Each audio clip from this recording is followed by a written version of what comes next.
Well, we have a new USC #1 overall in NFL. Does that make us NFLU? Also, Reggie gets his Heisman back. That and a special guest and much, much more coming up next.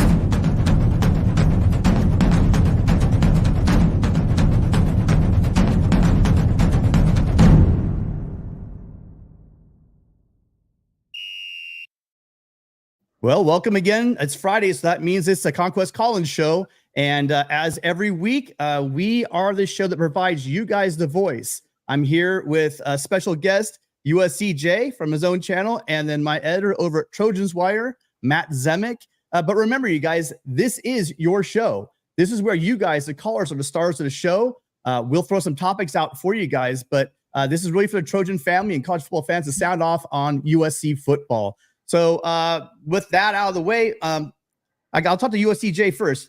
USCJ, thank you so much. By the way, last minute coming in. We know that Matt might be leaving any moment to cover a story if it's breaking news on USC. But thank you so much, USCJ, for showing up today. Hey, man, I definitely appreciate you and Matt. And if I could do half the job that Matt is doing, I'll be in good shape, man. I would say right back at you, USCJ. You're the scoop man. I just served the ice cream, but you're the scoop man. The scoop. Yeah, it's going to be great tonight. Again, this is going to be really easy for me. I get to kick back with these two here, and then your guys' calls. So we have our first call of the night, but remember, you guys, the call queue is open. Our phone lines 888-997-4539, 888-99 Riley. Give us a call. Ask USCJ. Ask Matt. What's on your mind? But we do have our first caller, and it's a very special caller. I don't have to tell you. Gary from Dana Point. How are you doing? Hey, I'm great. Thank you. Much better. I missed your show. I had a little issue here. So, but I see the repeat play, and it's great to see USCJ. I'm a good friend of John Walker, and I know he loves you. So, well, let me get to my point. It maybe isn't on you're talking NFL stuff, but let me just tell you this.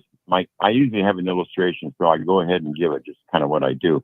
So there's this guy walking along the sidewalk at night and walks up to this, and there's a bright street light. You see some guy on all fours frantically looking for something. So the guy wanders over and says, "What are you looking for?" He said, "I've lost my wedding." And so the guy said, "Well, let me help you." And so they searched and searched. And finally, after about an hour, the guy got up and said, "Hey, are you sure you lost that ring here?" He said, "Oh, no, I lost it across the street, but the light's better here." Now, what am I getting at here? There's a lot of focus. I'm not interested in 8 wins this year. I'm interested in more than that.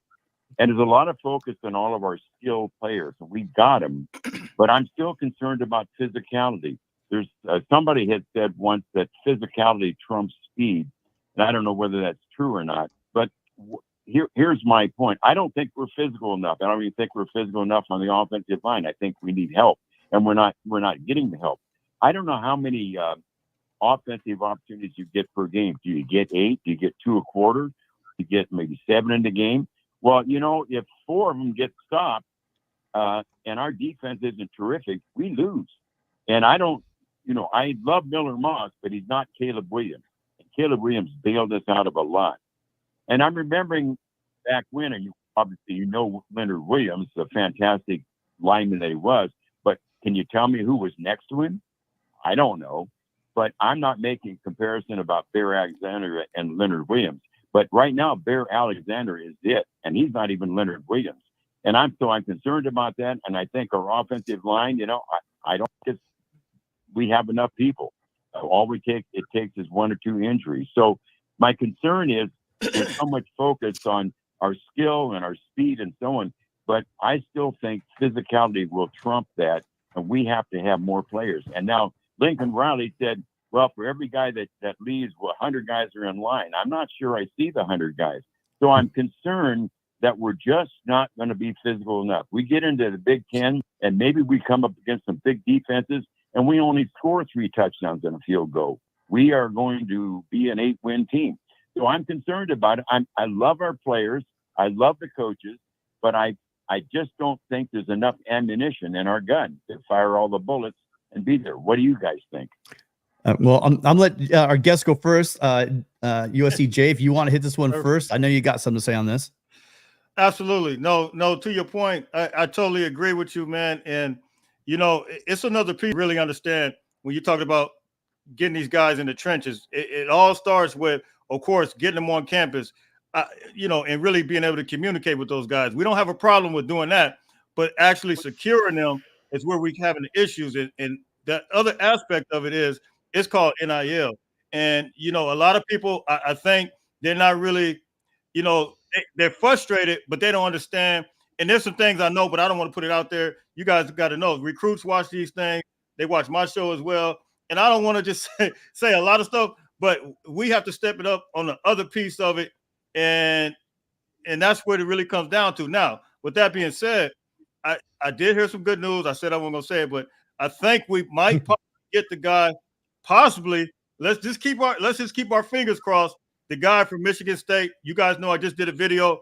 I'm hearing that the recruiting trip, we need him. Bear Alexander is a D tackle. This guy is a true nose tackle. He's going to pair up very well with Bear. So hopefully this really goes through. And there's another guy. I actually kind of talked with him today.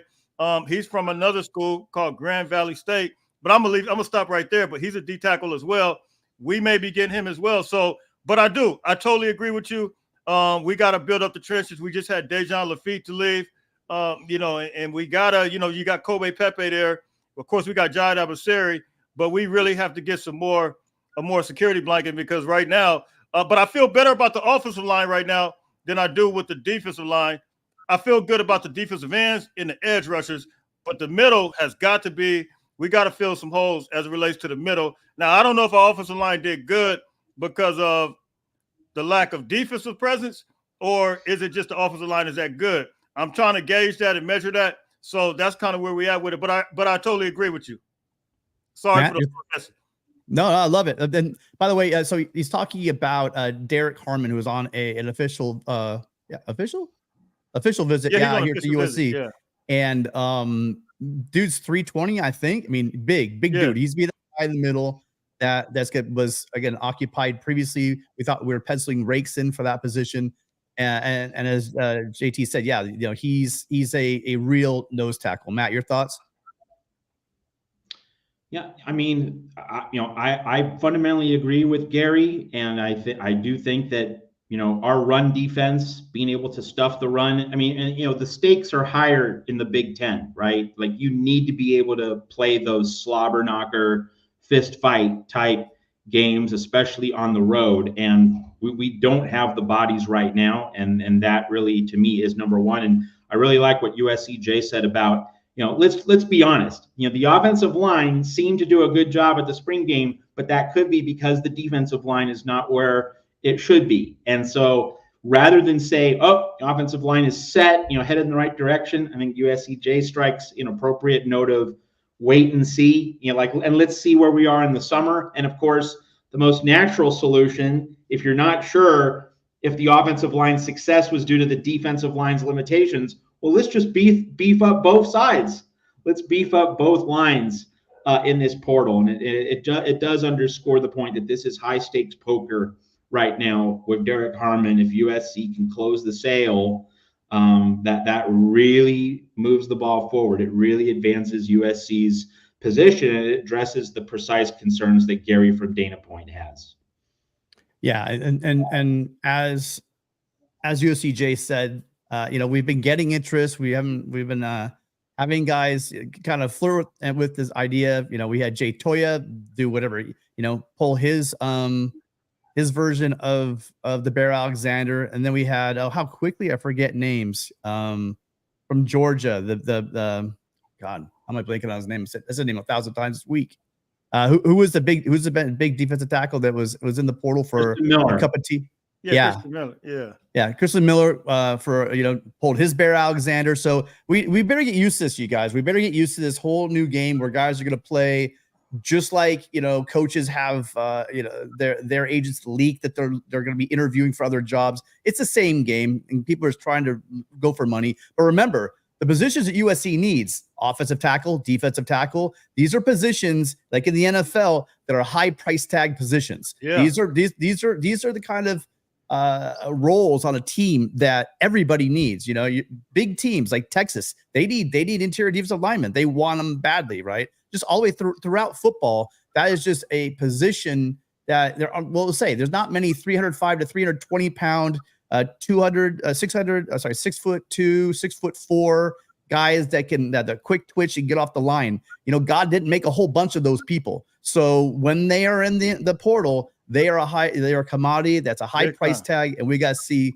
what USC is going to do about it, Gary. And just to piggyback on that, just to really understand what USC is contending with as it relates to the NIL aspect. You know, you got local guys. Of course, you had Lowe that went to Oklahoma. He came from Louisville, and then you got Dominique Williams as well. He had a visit at Texas, and they rolled out the Lamborghini for him. So it's like this is the type of stuff that we got to deal with. And I know it's frustrating, but look, man, if I'm 19, 20 years old, I see a Lamborghini, you know what I'm going to go get? You know, even though I want to come back home, I'm going to go get me a Lamborghini plus to get the bag. That's just the reality of it, man. So this is what we're really dealing with right now. And I just really hope other people understand and, you know, the other piece to this whole thing. Yeah, that is true. I mean, we got to be ready for this because, you know, everyone wants what we want. It's a position on the field like quarterback, like left, you know, like a true left tackle, right? An NFL left tackle. There's a big price tag, Gary. Anything else for us, Gary? No, thank you. I'm not trying to be negative, but on the other hand, I'm not going to, pretend that we're not facing some real issues here if we don't shore up offensive line, defensive line. Last year our defensive line, apart from the scheme, the Grinch scheme, which was something else, but our guys were fast and light, and we got run over. So anyway, I'm just hoping we shore up the offense and the defensive line. Plus, don't forget injuries. My gosh, what are we going to do if we get two injuries on the O line and 2 injuries on the D line? We are totally toast. So anyway, I think this is not just my own sentiment. A lot of guys that I talk to feel the same way. But hey, thanks for the information, and it's great to see USCJ. You're such let me say to you, I know you mentioned John Walker. I know you talked to him a lot. Let me say, I talked to him the day before yesterday. Happy belated birthday. Yesterday was his birthday, so I hope he sees this. Hey, Dana, can you tell him to come back and see this? Big happy birthday to John Walker. Happy birthday, John. And Gary, you're not being negative. The number one thing I love about the USC fan base as a whole is that we don't do sunshine pumping. We tell it like it is. We're real. We're straight. I love USC fans. Tell it like it is. They're willing to just assess things as they are. That's why I love you, Gary. It's why I love all our viewers here at the Voice of College Football. Yeah, absolutely, Gary. Thanks again. Starting off the show. Again, you're a fixture here. The other day when you were out, hope everything's well. When I see the show, I was like, I bet you Gary didn't even know we were going live. Gary, do you have us on notifications so you know when we go live? Well, I'm subscribed and I do, and I knew you were in it, but I couldn't get it. I couldn't do it, but I knew you're there. Yeah, I'm registered. Awesome. I'm a card carrying member of the show. But thank you guys. Fight on. Fight on. Yeah, you guys. Gary brings up a good point. They've been talking, all the coaching staff, right? USCJ, you know it, Matt. They've been talking about physicality. That all starts at the point the point of attack, right up front. And if your interior is weak, it's going to be right where they're going to go, especially in the Big Ten. So hopefully the news that we're going to be getting possibly a nice 320-pound defensive tackle. I hope that comes through. So you guys, number up here, 888-997-4539. That's the number. Give us a call. Let us know what you're thinking about USC football right now. I dropped the idea, guys, that USC is NFLU. And I did that because, yes, I know Ohio State has 5 more. I mean, we got one. They got one the first round. So they still hold a 5, first round draft pick lead on USC, but for decades and decades and decades, that was USC. And let's face it, they caught up, and we had we had Clay Helton recruiting for the past 6-7 years, and that didn't hurt. Plus the sanction years. I mean, a lot have gone against USC for about 15 years, but I'm certain we will get that back. Then when you talk about just draft picks in general, I do believe I think Notre Dame might have a slight edge on us as well, but we're right behind them for total draft picks all time. But again, we're really close. There's not much room. There's a lot of room behind us after that. And then, of course, with Caleb Williams yesterday picking up the 6th #1 overall selection for USC, makes, I think the next highest is 4. I think a couple teams are tied with 4, but 5. that puts USC at 5. Okay. And Notre Dame, Georgia, and Oklahoma. And of course, Lincoln Riley is responsible for a few of those Oklahoma ones. Right. And then of course, this is not NFL related, but with Caleb getting his Heisman Trophy back, I mean, this channel, and probably I'm certainly sure that USCJ's channel, we've been saying it 8 for a while, but now it's official. So now USC has 8 Heisman Trophy winners, getting ahead of Oklahoma, Notre Dame, and Ohio State. Georgia. No, Ohio State for Heisman's. Georgia. Oh, for Heisman's. Okay. Heisman's, yeah. Heisman's. Okay. Well, anything you guys want to cover right now? Because apparently, and I'm gonna check the phone lines. This is weird. We're not getting any calls. Apparently, we are not getting any phone calls. Again, number 888-997-4539. 99 Riley. Give us a call. People are waiting for a USC player to get drafted, which, if that happens, I have to scoot, but hasn't happened yet today. So we're at number 65 with the Jets. Yeah. Well, Jeff, thank you for the super chat and the comment. Really appreciate it. You and your support as always, Jeff, being here. Fight on. Again, you guys got to take advantage. We got both Matt and USCJ on. So if you guys want to call and talk football, let us know. How about you, USCJ? Yeah, let's get into the grapevine. Just things that you might be hearing that you feel at liberty to talk about. Obviously, not spilling the beans on anything, but just kind of your general sense of some things that our fans and viewers here might be interested in. That I mentioned the Michigan State guy. That was pretty much it. I heard it is going well. Of course, we got the receiver from Auburn who's currently there right now on a trip as well. That seems to be going well. I checked out his story just before I came on. And as I stated, it's a guy from Grand Valley State, big defensive tackle. It's a D2 school, but he's 6'4", 6'3", 295. It looks like USC could possibly be in and play with him. So I think things are going very, very well. And to Tim's point, Tim was talking about Clay Helton, and he mentioned about kind of falling behind with the Clay Helton regime. But, I still think that we still look at some of the quality players that Clay Helton had, like a Drake London, Amon St. Brown, Michael Pittman. You had all these guys at the same time at USC. USC was still able to maintain, and we even still had guys like Drake Jackson. I wish we had a Drake Jackson right now, but that's a whole nother story. So I think even though that just lets you know the power and how the influence that USC still has, even in their down years, they're still able to kind of maintain draft status and draft notoriety. Well, I think that the real difference is not the ability to produce a first-round pick. The real difference, as both of you guys know, is the lack of depth. Not stacking that top 100 with several picks and not really loading up on this night, day 2, the second and third rounds, Ohio State, LSU, Alabama, Georgia, like they got 6, 7, 8 guys in the top 75, top 80, 85. And that is what Pete Carroll did very consistently. You would see USC guys loading up in that top 100 and being, having several guys on day 2. That's where you've really seen a vacuum and a barrenness under Clay Helton, and that's what Lincoln Riley and his new defensive regime are trying to reestablish.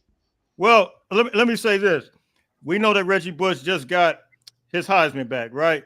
We know that the sanctions that took place and some of the things, it was kind of a snowball effect. Some things kind of piled up as it relates to just getting behind in recruiting because scholarships were lost. And by the way, did anybody hear with Nick Saban? I don't even want to talk about that because with the hypocrisy let me just tell you what Nick Saban had to say last night on the draft. And this is just kind of ties in with the whole Reggie Bush thing because you're talking about hypocrisy on the biggest level. Nick Saban had the nerve to say that they were going after Quentin. I can't even remember his last name. It's a defensive back from Toledo. Yep. Yeah. But he said that they were pursuing him and trying to get him to get in the portal. The guy wasn't even in the portal. He admitted that. And he said, but he would never get in the portal. Are you kidding me? That is really, and so, but we crucified, we get set back for years. And so now we got to try to recover. Lincoln Riley's still dealing with the residue of some of that. And so, I think it's important to really factor in all of that stuff as well.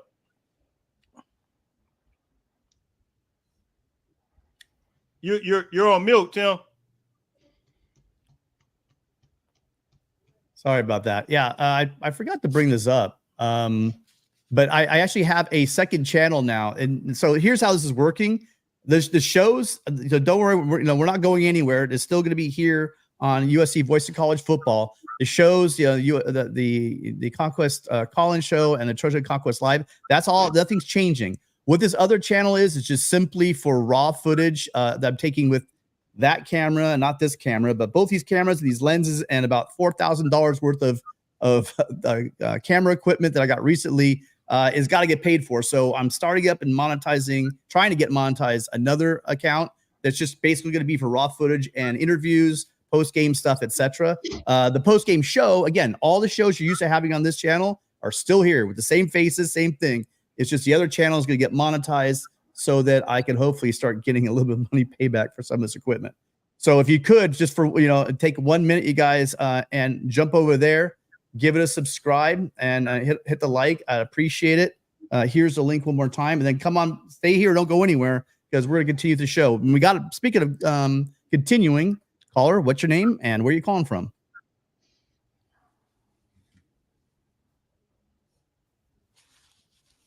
Oops, sorry about that. You there?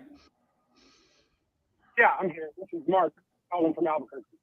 Mark, how you doing? Thanks for calling back. Hey, I'm doing good, man. Glad to hear you guys, man. Just want you guys to give you a good shout out and keep up the good work, man. Glad to see my man Jay out there with you hanging out and stuff. Just want to, talk a little bit about USC football and recruiting and transfer portal if I could. Absolutely. Yeah. So hit it. What do you want to talk about first? Well, I don't know if you guys recently saw, there's a recent YouTube clip of Brandon Fisk on talking with two other ex-NFL players, talking about basically NIL and his, his combine work and stuff like that. And he mentions in there that USC actually outbid Florida State for him, but he just wanted to go to Florida State because he's more of a country, smaller town person. What he said is that USC brought him in and put him in a pit house, let him overlook the city. And then so the question him, they asked him, well, how much money did USC actually offer you?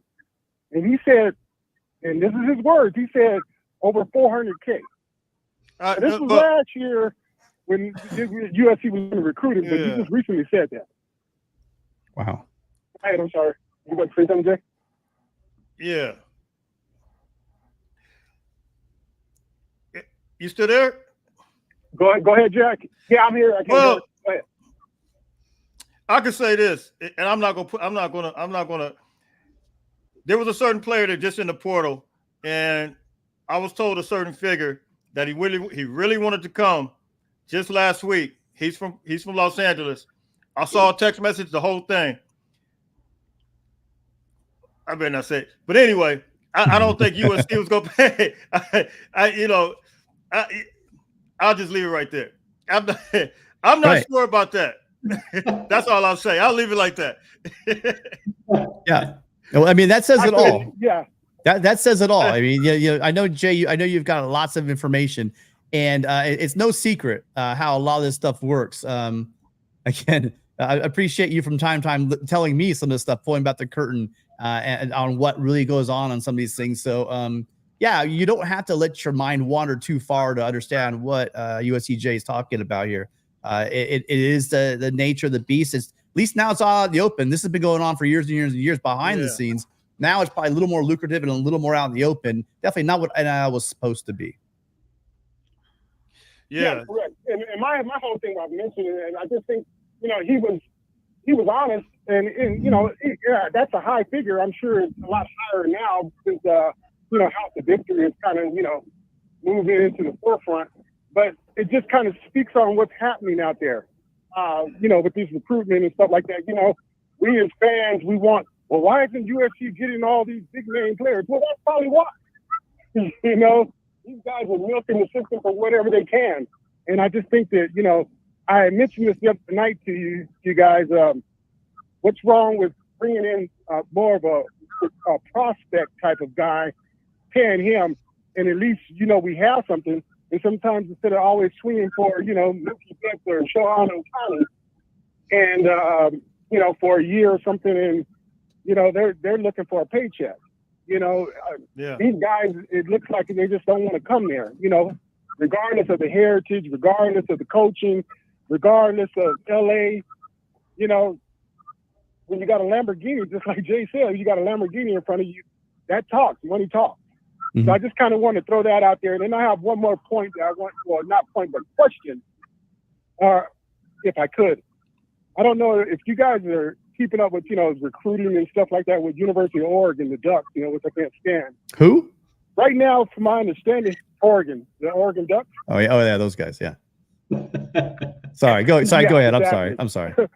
No. I feel you. But I guess from my understanding, they are like 7 or 8 players over the scholarship limit right now. I think it's more than that. Before, I guess, camp. Wow. So, you know, they have to honor their signees from this year. And I don't know if they could go back and gray shirt anybody, but I don't know what's going to happen on that. And I know that sometimes you hear their name like they're active, you know, after this person, NIL. Do you guys hear any of the backlash of what these kids, you know, that jumped over there to Oregon? Are they looking to go somewhere, or have they got a word? Do you guys know any information on that? Man, I got a real good friend I talked to throughout the week. His son plays at Oregon, plays wide receiver, and me and him, we were talking about that, and I think they're at, I could be wrong, but 121, some kind of astronomical number. The scholarship limit is going to be 85. So I asked him, I said, well, what do you think all these players? He said, man, I don't know why they bringing in all these players. I mean, he couldn't even understand it. Most of them were like defensive guys. We were talking about how they had several defensive backs and safeties that they brought in from the portal. Then they signed guys like Roger Pleasant, Dakota Fields, all these different guys that were from the Southern California area, which should have committed to USC in the first place. But he was just kind of, we were talking about that. And he said, Jay, I don't know what they're going to do with all these players. It's a lot of players right now at Oregon, and it's crazy. I mean, I've never seen anything like that. They probably, tomorrow's their spring game, by the way. We'll probably see two full football teams on both sidelines tomorrow. Like those old 1970s or those old 1960s McKay teams that are like 500 people. I'm just kidding, but a ton of people because there was no 85 man scholarship limit. You could just load your team up. Not as much as they were going to play. It's just so they would be playing cross town at UCLA. So yeah, that's probably what we're looking at. Exactly. So I was just kind of wondering if those, you know, they're going to have to basically cut bait with a lot of scholarship athletes, you know, that they've made promises to. So I was just wondering, that could be maybe one of the reasons Lincoln Riley is kind of, you know, laying back in the cut. Because after tomorrow, probably Saturday night, Sunday, there's going to be some people jumping in that portal from University of Oregon. That very well can be. Again, they have until the 30th. So what is that? That Tuesday? What is the 30th? They had a defensive tackle jump in today from the 2023 class, a 4-star guy. He just jumped in there today. And they had a receiver, I think, last week. So these are guys that just signed with them, still have 4 years left. Literally today, it just happened. I mean, there's nothing new about this right now. It's Right. now it's going to be extended to the point where they're going to have, there's no technical cutting and chase, but they're chasing, they'll be chasing kids off, right? The scholarships are going to go. I mean, it happens at USC too. It's happening right now, actually. So, I mean, just realize that it's the side of the business that nobody really wants to talk about, but it's how these rosters get made. I mean, that's it. It's disgusting, but it's how the sausage is made, and we all like it, so it's going to continue. Correct. Yeah, I just want to hear you guys' viewpoint on that. And like I said, I appreciate everything you guys are doing, man. I love the show. Keep fighting on. Jay, I'm trying to check you in the morning. You had something, you had put a video out there, and then it went private. But I guess it was all for naught. I think it was a kid from Georgia. The night before, I usually upload my videos the night before, and so I put it up to where it can come out like at 3 a.m. And he was fully go in the transfer portal. Then once the video started running for about 6 or 7 hours, he changed his mind, put up a different statement. I said, wow. So I had to put it on private, man. I didn't want to keep that up. Yeah, I feel you. Yeah. So I appreciate it, man. I'm glad hearing from you guys, man. And if there's any other new news, recruiting news, then I know you guys will have it. So you guys have a good night. Fight on. Fight on, Mark. Appreciate your call. Mark from New Mexico. Thanks so much for calling in. Yeah. So I see Matt looking very devoutly at that TV set. So I'm wondering where the draft's going. You guys, also really quickly, 2 pieces of information. One, I just dropped it again. If you guys could do me the favor, I'm trying to get up those 500 subs so that I can monetize the other channel. I dropped the link just now. Pop over there really quick, hit subscribe, and there's going to be more content going there as far as like raw footage and interviews and stuff like that. So you can check me out over there as well. But remember, all the show, we'll still have the same shows here all the time. Nothing's happening and changing with this channel. Also, Gary, thank you, Gary from Data Point, for the $10 super sticker. Appreciate you so much. You're a big supporter of the show. You call in. You're always here, and you're always financially supporting us, which is great as well. So thank you very much, Gary, for being here, for calling, and for the super sticker. Next caller. No caller. Hey guys, so you got a chance here. This is not very often. I got Matt and I've got USC Jay.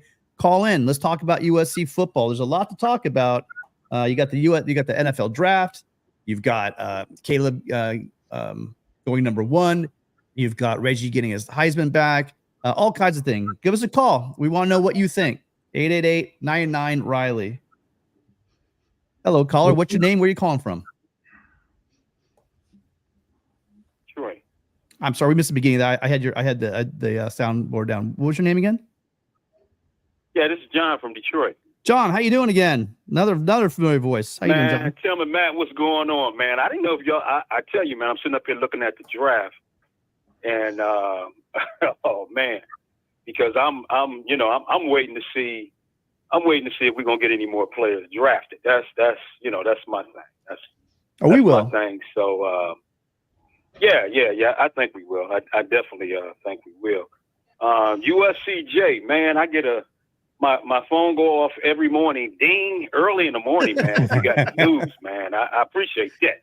Hey, no problem, man. I appreciate you watching, man. Listen to your show a lot too, man. But yeah, Tim and Matt, I just love the show. Look forward to it on a Friday night, calling in, man, and people here excited about the draft. So many people here, man. Even people that's working downtown. They just told a lot of people don't even come in this week, because they was just trying to get everything together down there. But one of the things that I wanted to talk about is that, fellas, we got to continue to recruit, and we got to continue, man, to build our team. The foundation of our team has to come from that, because you know what, Jay, I heard you say something back a few weeks ago. You was talking about a lot of the players that Michigan lost, but being here, I mean, living here and just being around a lot of their fans, really can't stand their fans. They're just like the Oregon fans. But the one thing they have is they have a formula, and I think we're off to a good start. actually with this coaching staff, and that's what it was with them. Once Jim Harbaugh came there, he got some guys that come from the pros. He got some guys that come from the Ravens and from some other places. And they've actually built up a pretty good coaching staff. And I think that's what we've done too.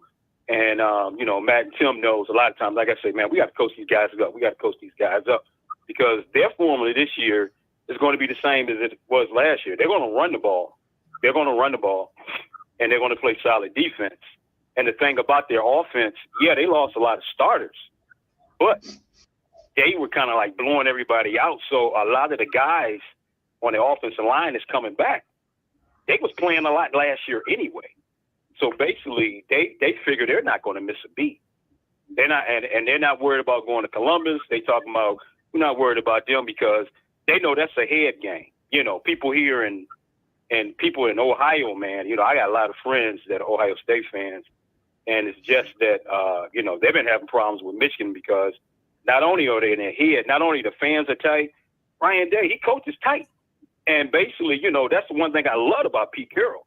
Pete Carroll just had a lot of fun, man. He just had a lot of fun. He used to be like, hey, because I was at the Cal and USC game, you know, when they had, you know, I was at that game, you know, and hey, it came down to the last minute. Pete Carroll's on the sideline talking about, man, this is fun. I'm sitting up there in the stands, Coliseum, man, biting my nails. I didn't have no nails left, man. That was crazy. That was crazy. That was but John. That's the thing, and that's what I'm feeling this year for us. We're going to have to somehow, man. Listen, we brought these coaches in from Newer, Henderson. No, we brought these coaches in, man. We brought these coaches in, man, and they're going to have to coach these guys up. And that's the thing. That's going to be the foundation of our team. We want to get it to the point to where, because y'all talking about, you know, you're talking about Ohio State and Georgia, and you mentioned teams like that, and talking about, you know, you sending 6, 7, 8, 9 guys to draft. You know, we can get back to that. And I told you guys, man, you know, when we had that bloody Sunday, man, down in Georgia, I'm like, you know, it's cool, man. We getting these commits, man, but you know, to get these kids signed on the dotted line, we got to win some games this year. And they will. John, let's hop in here a little bit. You're on a roll, and I appreciate you. But a couple of things. One, that Cal game you're talking about was the loudest I've ever heard the Coliseum, without a doubt. When Aaron Rodgers and the Cal and Pete was having fun on the sidelines, that is what the Coliseum can be like. And we saw a lot of that. You know, we saw a lot of that in some of the games during the Carroll years when it was packed at 93,000 people.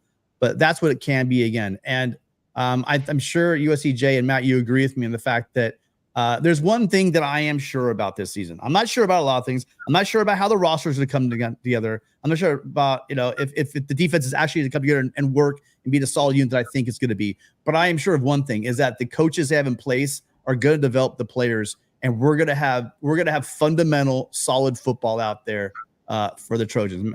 USCJ, your thoughts? No, I totally agree. And you're talking about getting the guys here. You talk about Michigan basically has the blueprint, and the new coach now really kind of, you know, he's kind of really reinforced those. And yeah, they did. They brought a couple of guys back. You know, they still had those 2 guys in the middle, Mason Graham, and I can't remember the other, Grant, I think his name is. And but you know, they did lose some players, and so they're kind of unpredictable as to how good they'll be. But just if they follow the blueprint of Jim Harbaugh, I totally agree with you. They will be okay. But I think USC right now does have a coaching staff, and probably a better coaching staff. They lost their defensive coordinator. They lost their strength and conditioning coach. They lost quite a few guys.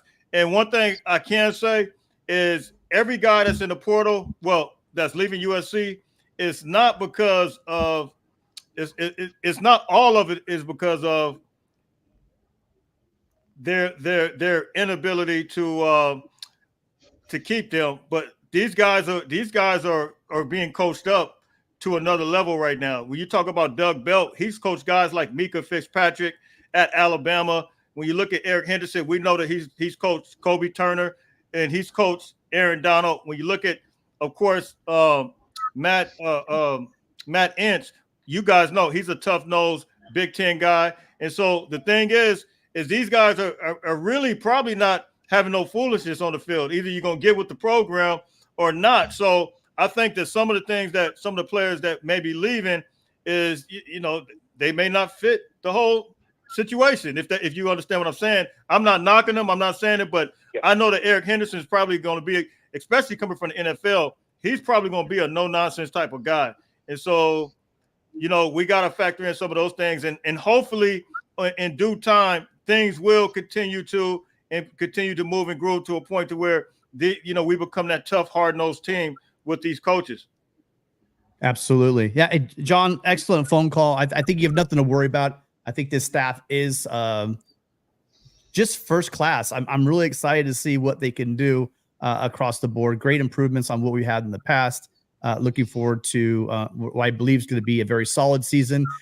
Win-wise, national championship, conference championships, who knows, right? But what we do know is we're going to have a solid product out there. I do believe that. I do believe no matter what, we're going to see a lot of what we saw in that Pete Carroll year, where you just saw it just getting better and solid improvement. Not everything we want to see. I think our record would be better than 6 and 7, but but overall, I think that the amount of development, the amount of improvement we're going to see on both sides of the ball. Yeah, I did say that. Is going to be remarkable, because now the offense is going to be able to relax. A lot of what we saw last year is the offense trying to do too damn much, including the number 1 NFL draft pick. If you need validation, right? Our quarterback, who everyone was hard on last year, he just went number 1 in the draft. He won the Heisman the year before, set a record for most yards passed at USC. The guy was legitimate, but they were pressing too hard because the defense made it to where they had to score a touchdown on every drive, and that's just too much for any team to keep up with. John, thank you so much. Appreciate you, man. Fight on. Have a good week. Man. Appreciate you guys too. All right. Fight on, man. All right. Bye. Okay, we got our next call. Next call coming up. Before we get into that next call, Marshawn Lloyd will be drafted. I'm just telling you right now. It's probably gonna be what, Matt? USCJ, you think maybe 3rd round, 4th round, 5th round? I'm thinking Should third. be third. Should be third. Like he's supposed to have been a top 3 running back in the draft, and Trey Benson of Florida State just went a few picks ago. So Marshawn Lloyd should be getting called any moment now. Yeah, he runs with such strength, that burst, everything he has. He's definitely an NFL back. I agree with you guys. Caller, thank you for calling in. What's your name? Where are you calling from? Hey, boys. Russ from San Diego. Russ, how you doing on our very special Conquest call-in show? We got USCJ here. We got the draft going on. What's on your mind? Yeah, this is a special show. I like probably half the people in the chat room. I set my alarm for 5:30 every day, and the first thing I do when I'm kind of laying in bed getting ready to get out is I go to YouTube, and I just see that USCJ had a video out 3 hours ago or something. So the man is committed, and the grind is real. Yes, I can tell you.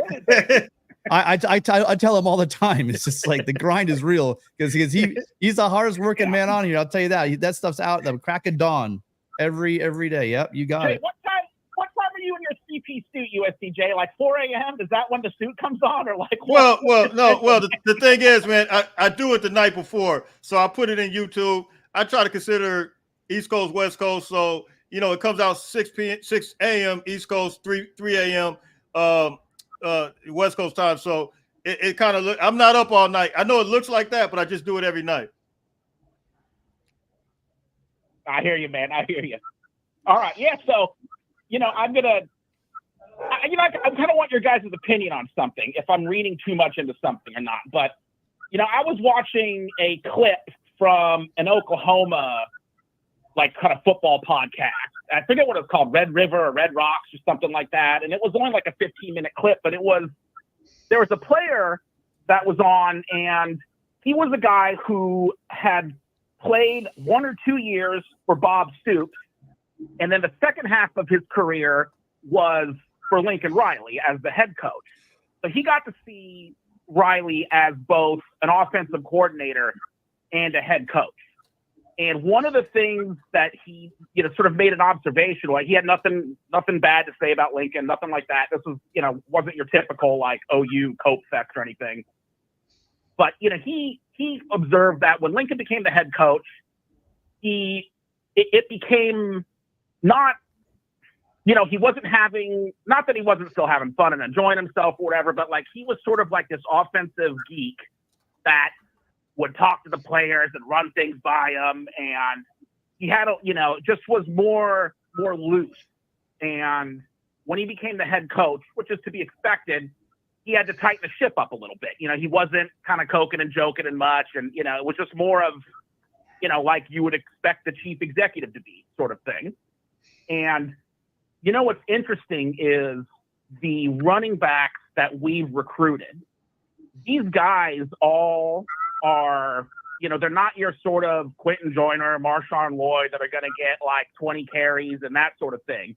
These players are all sort of, they're different, but they're all more, I don't want to say gadget, but they're not like your every down running back type of back. And we went and got 3 of them. And I know our running back coach had probably been recruiting these guys anyways, but Lincoln Riley isn't going to give him the green light to go out and say, yeah, we can go get all 3 of these guys. So, I don't wonder if this is the first time where he's really had, it's sort of been him and a bunch of guys on the coaching staff. And, he has Matt Entz, who has immense coaching chops, and the staff, it just seems like more of a grown-up staff. And now that Caleb Williams is gone and the Caleb show is over, which it should be and this goes back to his days in Oklahoma. He's had Caleb Williams basically for 2.5 years. Now that he is having to sort of do this, not rebuild the offense, but, it's no longer the Caleb show. We got a guy who's only started 1 game before. Granted, he has a lot of experience. And, we have a guy from Mountain West. Those are our 2 quarterbacks right now.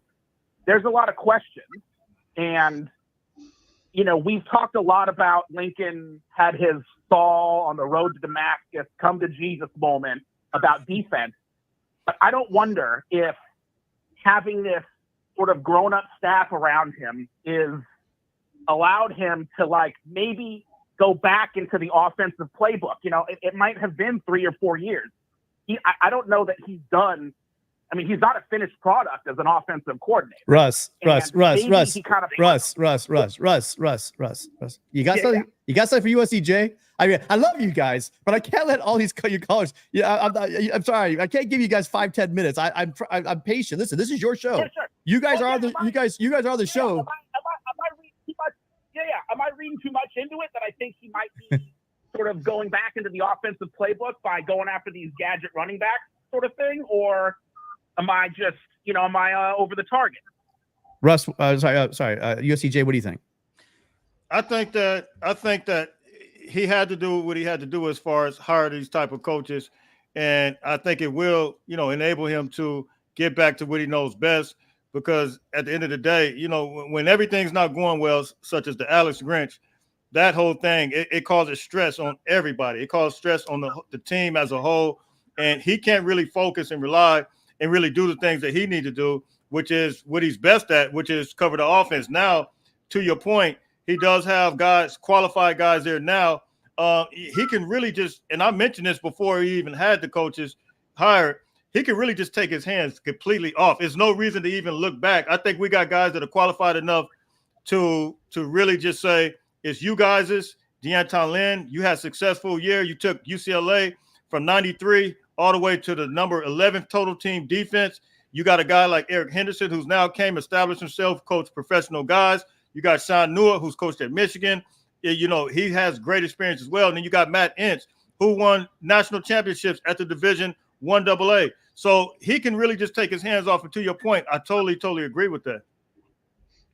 Russ, my short answer is I don't think this means Lincoln Riley is going to be looser and more fun the way he was as Oklahoma's offensive coordinator before he became a more serious executive and overseer as a head coach. My thought is pretty simple. I can't win games 45-42 now that Caleb Williams is out the door.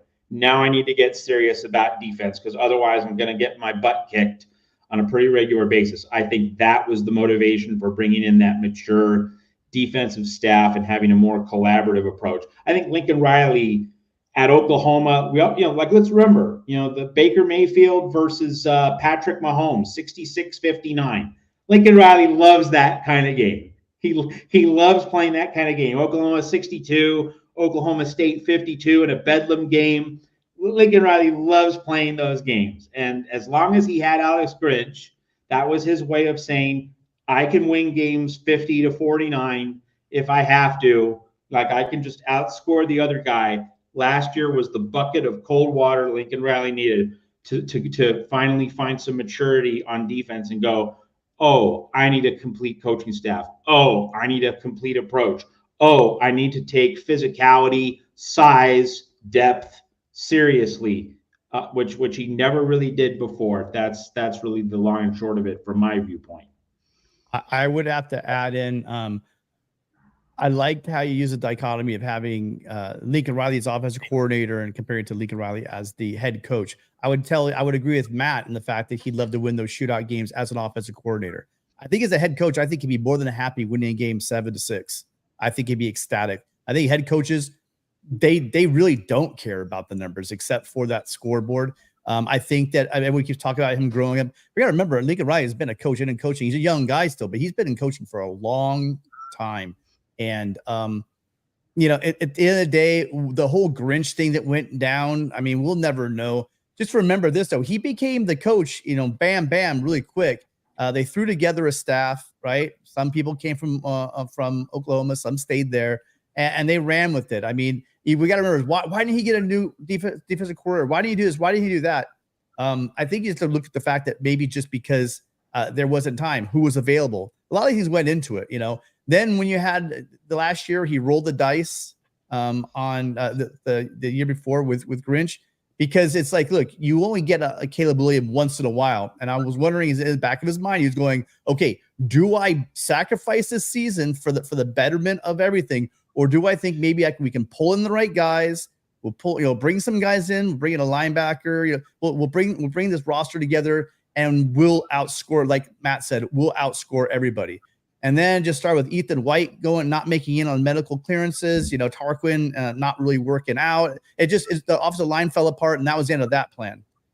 So bottom line is, when he grew up, I have full faith in Lincoln Riley. It's not like anyone that I've met in my life knows more football than Lincoln Riley. I mean, I doubt that very, very much. And so the fact that the choices he made, look, hindsight's 20/20. That's great, but he went with what he had. What I do know is right now, there's some major problems and major deficiencies throughout his career on defense. It looks like they're fixed. We'll have to see it on the field to actually know that it's been fixed, but he's made all the big boy moves. He's made the mature moves, and he's gone after some rock star position coaches. He got Lynn as his defensive coordinator, which seems like a young and upcoming rock star coordinator. We'll see how this all transpires on the field. But all great points, Russ. Appreciate you calling as always.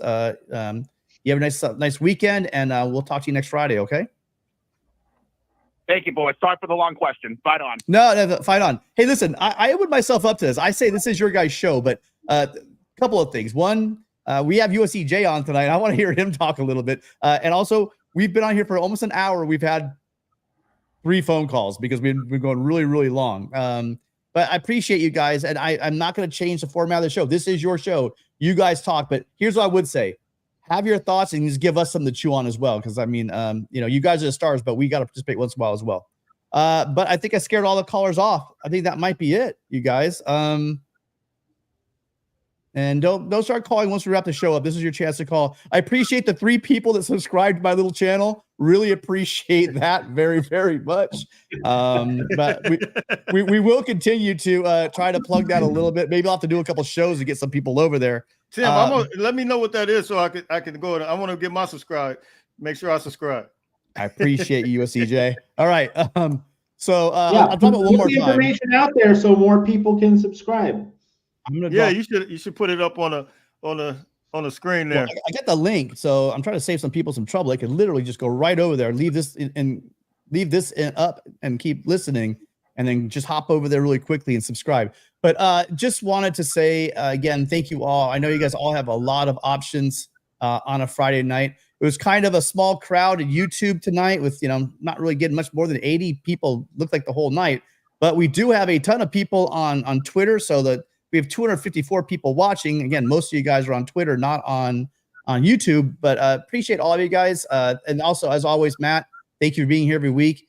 When I wasn't sure if Matt was coming, this is what really happened. So earlier today, I turned to USCJ and said, hey, I think that Matt might be covering the NFL tonight. Can you come on? I said, oh, sure. Yeah, no problem.